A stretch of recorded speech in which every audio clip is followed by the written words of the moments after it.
जब हम किसी को प्रणाम करते हैं, उन्हें नमस्कार करते हैं या हमें कोई प्रणाम करता है, तो अनायास ही हमारे मुंह से निकलता है खुश रहो, गॉड ब्लेस यू, सदा सुखी रहो। ये जो प्रणाम के उत्तर में हमारे मुंह से निकलते हैं ना, ये कोई साधारण शब्द नहीं है, ये दुनिया के सबसे कीमती शब्द हैं।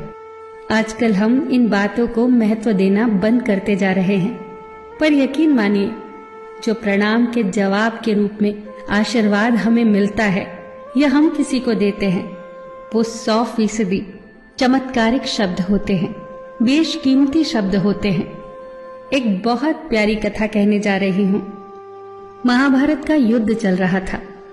एक दिन दुर्योधन के व्यंग से आहत होकर भीष्म पितामह यह घोषणा कर देते हैं कि मैं कल पांडवों का वध कर दूंगा।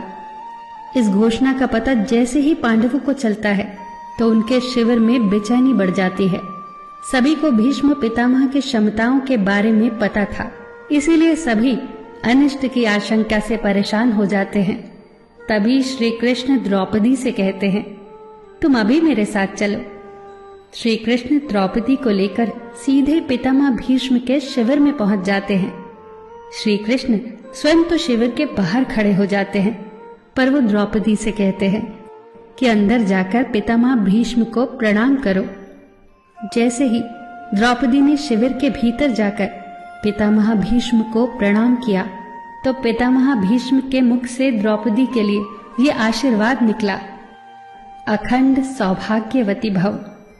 जैसे ही ये आशीर्वाद उनके मुख से निकला, उसी क्षण उन्हें स्मरण हो आया कि आज ही तो उन्होंने पांडवों के वध की घोषणा की थी और स्वयं ही उन्होंने द्रौपदी को अखंड सौभाग्यवती रहने का आशीर्वाद दे दिया। फिर पितामह भीष्म ने द्रौपदी से पूछा, पुत्री, क्या तुम इतनी रात को यहाँ अकेली आई हो या तुम्हें यहाँ श्री कृष्ण लाए हैं? तब द्रौपदी ने कहा, जी पितामह, और वो शिविर के बाहर ही खड़े हैं। शिविर से बाहर निकलकर दोनों ने एक दूसरे को प्रणाम किया और पितामह भीष्म ने कहा, मेरे एक वचन को मेरे ही दूसरे वचन से काटने का काम केवल कृष्ण ही कर सकते हैं। शिविर से वापस लौटते समय श्री कृष्ण ने द्रौपदी से कहा, तुम्हारे एक बार जाकर पितामह को प्रणाम करने से तुम्हारे पतियों को जीवन दान मिल गया है। अगर तुम प्रतिदिन भीष्म, धृतराष्ट्र, द्रोणाचार्य आदि को प्रणाम करती होती और दुर्योधन, दुशासन आदि की पत्नियां भी पांडवों को प्रणाम करती होती, तो शायद इस युद्ध की नौबत ही न आती। जो हर घर में कलह कलेश का वातावरण रहता है, वो कहीं न कहीं इस बात के मूल से जुड़ा है कि हम संस्कार भूलते जा रहे हैं। हम जाने अनजाने अपने बड़ों की उपेक्षा करने लगे हैं। याद रखना कि हर चीज पैसे से खरीदी नहीं जा सकती, और ये भी याद रखना कि हर बात का जवाब गूगल से नहीं मिलता। उसके लिए बुजुर्गों के पास भी बैठना पड़ता है। शरीर की खुराक के साथ साथ हमारी आत्मा को भी खुराक चाहिए, जो संस्कारों से हमें मिलती है। हम भूलते जा रहे हैं आशीर्वाद के महत्व को। आशीर्वाद एक कवच की तरह होता है, जो हर बाधा से हमारी रक्षा करता है।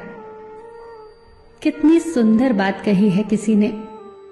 प्रणाम अनुशासन है, प्रणाम शीतलता है, प्रणाम आदर सिखाता है, प्रणाम से सुविचार आते हैं, प्रणाम झुकना सिखाता है, प्रणाम क्रोध मिटाता है, प्रणाम आंसू धो देता है, प्रणाम अहंकार मिटाता है, प्रणाम हमारी संस्कृति है। आप सभी को मेरा सादर प्रणाम।